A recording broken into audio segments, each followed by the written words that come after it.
Por otra parte, se atribuye a Albert Einstein una frase que también me parece que es muy importante de tener en cuenta cuando uno se dedica a investigar.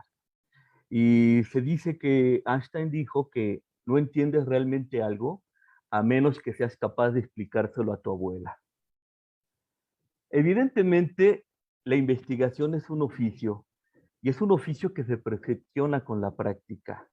Y entonces participar en proyectos como este nos permite compartir saberes, compartir prácticas que ayuden a otros y a otras investigadoras a perfeccionarse en el oficio de hacer investigación. O bien, como señala la maestra Paulina, de animar y orientar a quienes desean aventurarse a investigar en esta tierra ignota que es la vida social y política, que puede ser muy arduo y puede estar lleno de tropiezos, pero que sin duda alguna uno va aprendiendo cómo llevar el barco de la investigación a un buen puerto. Finalmente, tengo un aforismo muy interesante que se le atribuye a Marco Aurelio. Y él dice que nada tiene tanto poder para ampliar la mente como la capacidad de investigar de forma sistemática y real todo lo que es susceptible de observación en la vida. Sin duda alguna, contribuir a este proyecto de y para quienes buscan ampliar su mente y su capacidad de investigar, en lo personal implicó hacer una reflexión muy crítica y muy personal, tanto para un servidor como para las autoras y los autores que hemos participado, acerca de qué significa ser investigador o ser investigadora y hacer investigación. El camino, sin duda alguna, no está terminado, pero como dijo el poeta, y esto aplica muy bien al oficio de investigador, se hace camino al andar. Y me parece que contribuir con nuestros saberes, con nuestras prácticas, con nuestras experiencias, abrir la brecha para que nuevos jóvenes investigadoras e investigadores se animen a participar en esta aventura, me parece que este es uno de los grandes méritos que tiene este proyecto colectivo y me parece que quienes nos animamos a participar fue con el afán de estar abriendo esta brecha para quienes deseen investigar. Entonces, enhorabuena por este proyecto, por esta obra editorial y un agradecimiento a la doctora Marcela, al doctor Rojas y a quienes participamos, que me parece que es una muy buena contribución, un buen aporte para las ciencias sociales a nivel regional y también a nivel nacional. Muchas gracias. Muchas gracias, maestro, por compartirnos las razones que motivaron, ¿no? Participar, además de un poco la presión, ¿no? Ándale. Este, eh, sí, y me parece que lo que nos compartes da, da buenas notas de por qué el título, ¿no? ¿Por qué es el título que lo presenta, ¿no? De hecho, desde el comienzo se ha insistido en este aspecto, ¿no? Del oficio, ¿no? De investigar, no es el seguimiento de un manual, ¿no? Hace un momento la maestra Pereira nos hablaba, ¿no? Del carácter de la reproductibilidad. Uh-huh. Y que en muchas ocasiones ese carácter de la reproductibilidad de la investigación, al menos en ciencia social y política, no puede ser contrastado, ¿no? ¿Sí? Y se ha convertido en una especie de esquema más bien de reproductibilidad en la presentación de los reportes, ¿no? Y que, como ya se ha insistido, a veces es un poco, pues presentamos finales, ¿no? Lo que hallamos como resultado, pero no lo que hallamos en el camino. Voy a dar nos preguntan, cuáles son las aproximaciones metodológicas que vamos a poder leer en el libro. Y precisamente eso es lo que nos va a compartir el doctor Rojas ¿no? ¿Qué vamos a encontrar en el libro? Y que pareciera dar respuesta a esta pregunta. Adelante, doctor Rojas. Buenas noches este, a todas y a todos. Primero, reconocer el trabajo que se hace en la facultad de forma institucional, de profesores que estuvieron antes que nosotros, antes que Marcela y yo, porque han construido, digamos, un espacio de conocimiento en el cual pues las generaciones de profesores y de nuevos investigadores en formación pues siguen construyendo conocimiento. Me parece que en esta ocasión eh, este libro, este documento es bastante pertinente por varios aspectos. El primero es orgullosamente un producto del doctorado en ciencias sociales, ¿no? Coordinado por estudiantes del posgrado, conducido profesionalmente, quienes pusieron a dialogar a profesores y estudiantes sobre sus prácticas investigativas, sobre sus retos, sobre las complicaciones que hay o que se llega a tener en el proceso de investigación. Este diálogo, si bien existe en la facultad, en la universidad, me parece que, a menos que me equivoque, Marcela me podrá precisar, creo que es uno de los primeros esfuerzos colectivos desde estudiantes reflexivos en torno a nuestra práctica profesional, ¿no? A nuestra práctica investigativa. Y en ese sentido creo que, pues sí, desde el doctorado se hacen este tipo de reflexiones y en ese sentido me sumo a este orgullo que expresaron previamente los coordinadores del libro. En este sentido también es pertinente porque el, la hiperespecialización muchas veces hace que solamente dialoguemos con unos cuantos colegas. Y Y justo parte de las reflexiones que se incluyen es eh, escribir un poco más para públicos más amplios, ¿sí? Y en este caso, para estudiantes que están en formación y entre nosotros mismos, de manera tal que ese alejamiento que nos ha llevado por especializarnos en algunos temas, pues no nos aleje y nos lleve a reflexionar en torno a nuestra práctica, al menos en nuestro instituto. Un común denominador en este libro es que se advierte desde el inicio que no es un manual y que no es un proceso lineal de investigación. Y como ya se ha advertido, este proceso de zigzag, ¿no? De ir y venir, es un común denominador también en varios de los capítulos y se describe el porqué del mismo.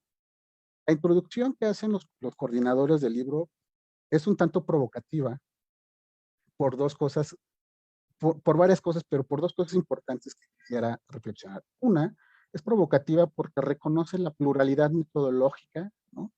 Y, y, y se aleja un poco más de estas recetas o de estas presiones que luego existen respecto a este proceso lineal, ¿no? Entonces, suele ser incómodo en algunas ocasiones por los tiempos que tenemos para llevar a buen puerto una investigación de maestría o una investigación del doctorado, y en ese sentido me parece que el libro provoca este diálogo de decir, no lo veas de forma lineal, ¿no? Reconoce que no es así el proceso, que para algunas prácticas a veces es un poco una camisa de fuerza, o al menos así lo logra ver en algunos capítulos.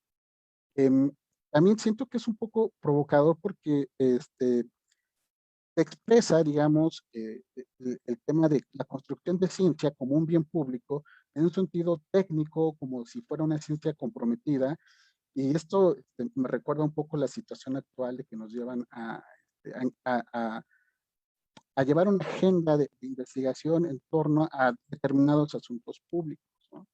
Algo que digamos, algunos colegas se pueden reconocer como un proceso histórico en la formación de algunas instituciones, como el Instituto Politécnico Nacional, donde estaba como justo una institución que, digamos, al servicio de ciertas políticas de Estado, ¿no? Entonces, esta es una primera reflexión que se hace en la introducción.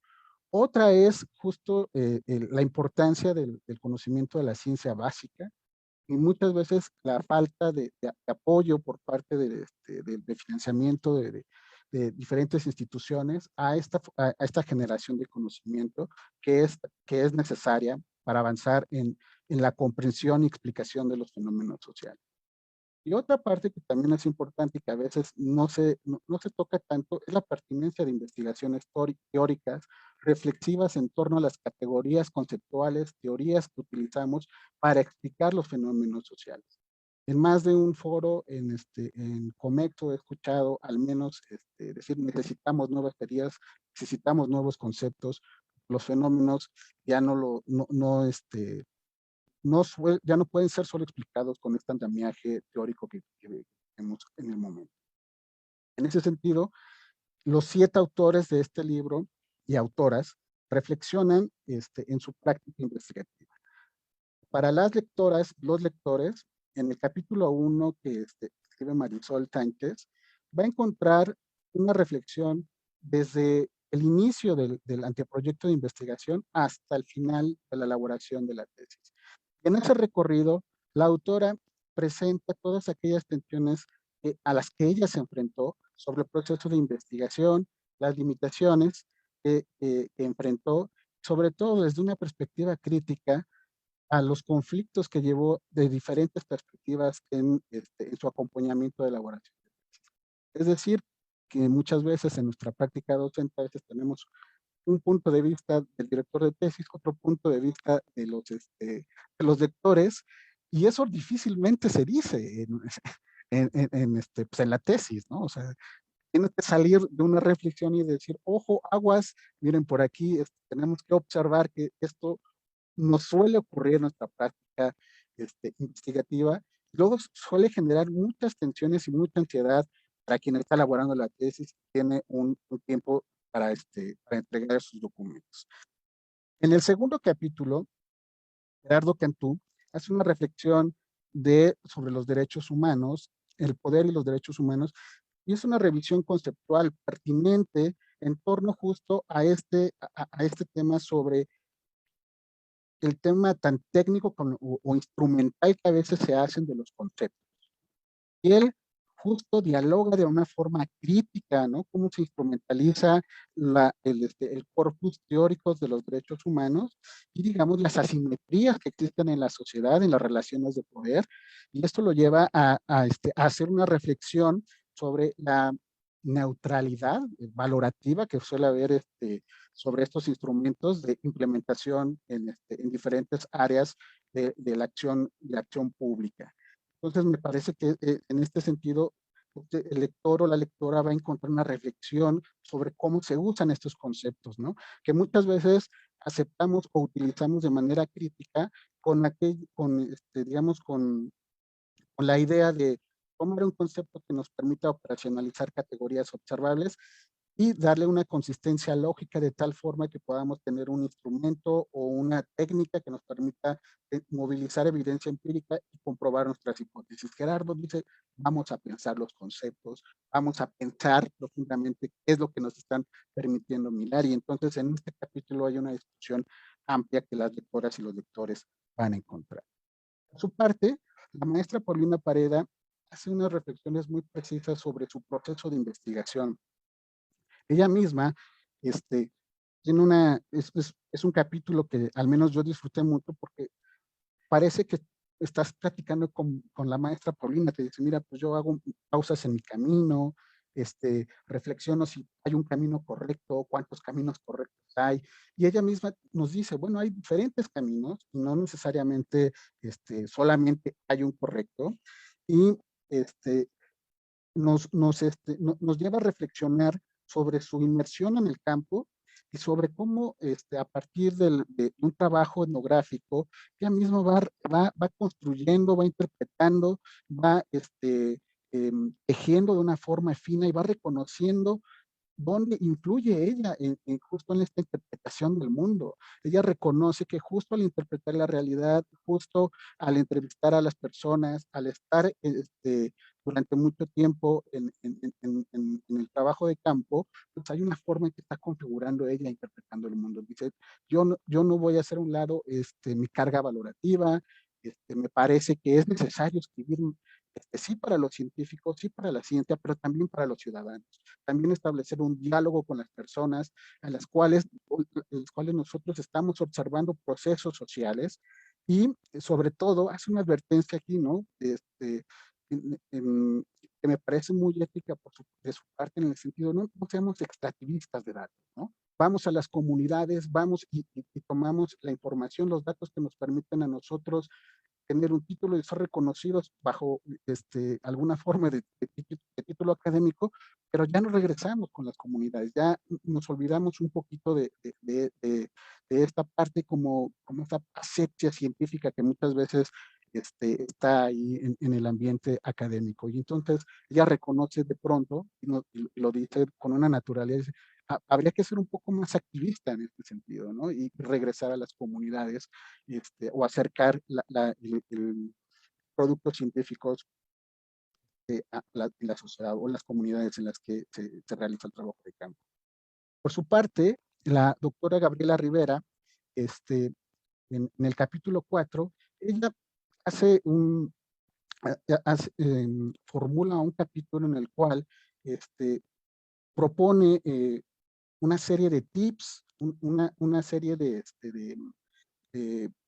pues, herramientas que son muy útiles en el proceso de investigación, que nos permiten a nosotros ir construyendo o ir afinando nuestros problemas de investigación, nuestras herramientas, reflexiona en torno a una cosa que me parece que es un común denominador en algunos estudiantes, no necesariamente es un común denominador, pero varios estudiantes muchas veces están preocupados porque piensan que la primera vez que escriben su pregunta de investigación ya debe ser esa, ¿no?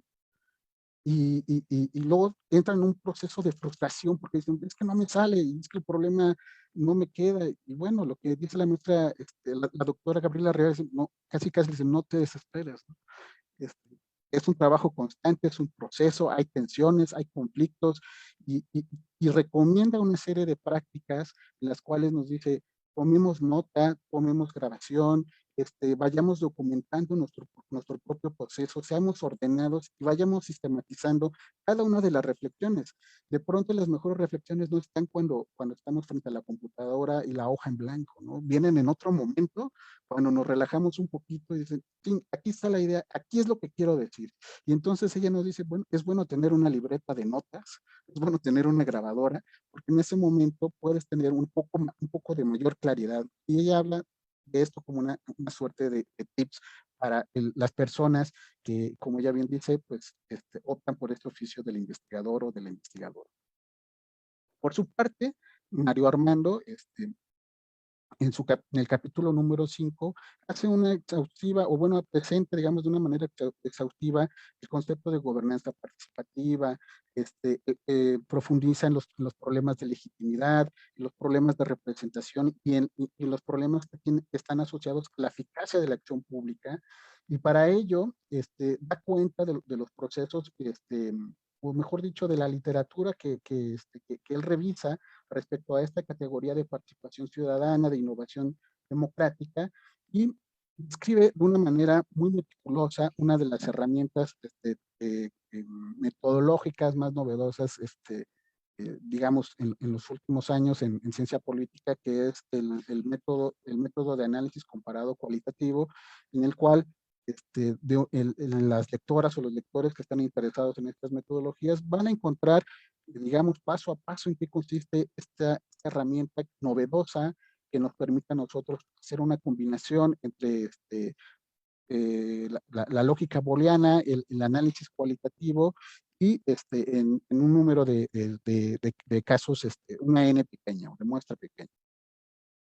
En el capítulo que yo presento, bueno, yo presento una serie de reflexiones en torno al proceso de investigación, al ir y venir del trabajo de campo, al regresar a la teoría, y particularmente yo hago una reflexión en torno en un proyecto sobre el área natural protegida de Yumbalam, en el cual mi primera visita al campo con mis instrumentos, yo llevaba pues como un científico social, pues con cierta formación positivista, mis taxonomías, mis cuadritos ahí con mis variables. Y cuando me enfrento al campo, pues me doy cuenta que eso no me va a permitir observar realmente la dinámica y los procesos que hay en cómo se gobierna una área natural protegida. En ese sentido, pues yo decido afinar mis instrumentos, afinar mi mirada, regresar, pero bueno, los coordinadores hacen esta observación que yo digo también en el capítulo. Eso no significa acomodar los datos o mi teoría, imputarla a los resultados que yo percibo, ¿no? Sino que hay que reconocer que si los instrumentos que estás utilizando no son los adecuados, pues utilices o regreses y reflexiones y utilices los que sean más pertinentes para dar cuenta de los procesos que interesan. Finalmente, en el séptimo capítulo, hay un estudio también más de corte cuantitativo, bueno, más de corte cuantitativo, o de evaluación de políticas públicas, en el caso de autoselección, bueno, es una metodología cuantitativa que en realidad describe una estrategia para evitar el autosesgo de selección. Bueno, describe un poco los métodos de diferencia, el tema de la evaluación de impacto, el uso de la variable instrumental, el uso del método experimental. Básicamente lo que está de alguna forma poniéndonos el autor, que se me pasa el nombre del autor, Es Humberto Macías Pérez. Humberto Macías Pérez, lo que él nos ofrece es justo pues, esta lógica de cómo construir un contrafactual que nos sirva, que sea útil para evaluar de manera pertinente un programa social. Es decir, cuando hablamos de política pública, pues buscamos eficacia, buscamos resultados, y entonces entre más precisas sean nuestras mediciones, pues mejor vamos a dar cuenta del efecto que tiene la política pública en la población objetivo. Entonces, el autor hace una serie de reflexiones estadísticas más técnicas sobre este tema. Y bueno, yo decía que el texto tiene una introducción provocadora, porque justo lo que nos está, a lo que nos lleva es a reflexionar en tanto que tanto nosotros como investigadores debemos acercarnos, ¿no? Regresar un poco al campo, tener esta vinculación con aquellas comunidades o localidades, qué tanto la ciencia tiene que, en efecto, plantearse resolver problemas públicos o no, que es parte del debate público que existe ahorita a nivel nacional. Sí, la agenda de investigación debe ir efectivamente hacia problemas públicos. Yo pediría, Gerardo, que pues eso es pensar a la ciencia como desde una técnica o un uso totalmente instrumental, y que esto implicaría que el abandono a la ciencia básica pues nos pondría en peligro por no tener investigaciones que nos permitan reflexionar en torno a las categorías, a los conceptos y a las teorías, si son pertinentes para explicar. Hace un par de días, no sé, el director de Aguascalientes, del CIDE, ofreció su renuncia por, por justo estos debates, estas discusiones políticas respecto al respaldo de los investigadores que están, digamos, en la figura de contratación de cátedras CONACYT, y justo hay un debate álgido, supongo que en Conecto se ha estado hablando al respecto, de las condiciones materiales en las que se hacen investigación. Esto pues, tiene que ver con un campo amplio, ¿no? Desde la precariedad laboral de diferentes investigadores e investigadoras en distintas universidades, no solo nacionales, sino en diferentes puntos del planeta, donde pues, la precarización del trabajo, del oficio del investigador, pues es una constante, ¿no? Y estas figuras de política pública que pretenden paliar o mitigar esta precarización, bueno, pues hoy día vemos algunos reacomodos en esta discusión amplia, que me parece que forman parte de las reflexiones que a mí me deja la lectura del libro, y justo con esta provocación, que a lo mejor la tomé muy personal, de Gerardo, ¿no? En el contexto de observar cómo se está construyendo la agenda de investigación a nivel nacional, sus tensiones, sus prácticas, y sobre todo del camino que están emprendiendo los nuevos y las nuevas investigadoras. Pues yo invito a leer este libro con detenimiento, va a ser muy útil, porque si alguna persona se siente frustrada en su proceso de investigación, se va a dar cuenta que no es el único o la única que está acompañada y que va a tener buenos consejos o tips para poder sacar adelante su investigación, ya sea de maestría, de licenciatura o algún proyecto que tenga agenda. Por mi parte, sería todo. Muchas gracias, doctor Rojas, por pues por clarificarnos, ¿no? ¿Qué es lo que vamos a encontrar? ¿Qué es lo que podemos tener acá? Y sí, precisamente, pareciera que podríamos concluir que si no hay frustración en el proceso de investigación, algo se está haciendo mal, ¿no? Perdón que lo diga así, ¿no? Si no hay un poco de ansiedad, ¿no? Pareciera que hay algo que se está haciendo mal. Y bueno, pues desde antes de la convocatoria, desde estos momentos, yo siempre he tenido presente este viejo concepto, este clásico concepto, ¿no? De la aporía, ¿no? Como concepto epistemológico, ¿no? Que es el sin camino, ¿no? Encontrarnos sin posibilidad de explicar algo, ¿no? Que la modernidad llamara después problema, ¿no? Problema de investigación, ¿no? O el objeto de investigación, ¿no? En la construcción del objeto de investigación, pero hay algo que no puedo explicar, ¿no? Pero el concepto de aporía es muy bonito porque habla también incorpora un aspecto afectivo, ¿no? Es muy incómodo, es la perplejidad, ¿no? Es el encuentro, es cuando te encuentras con que no sabes, ¿no? Y precisamente por eso quieres investigar, ¿no? Por eso quieres ofrecer, ¿no? Explicarte algo ahí. Y bueno, pues creo que es algo que compartimos, ¿no? Es algo que compartimos todos.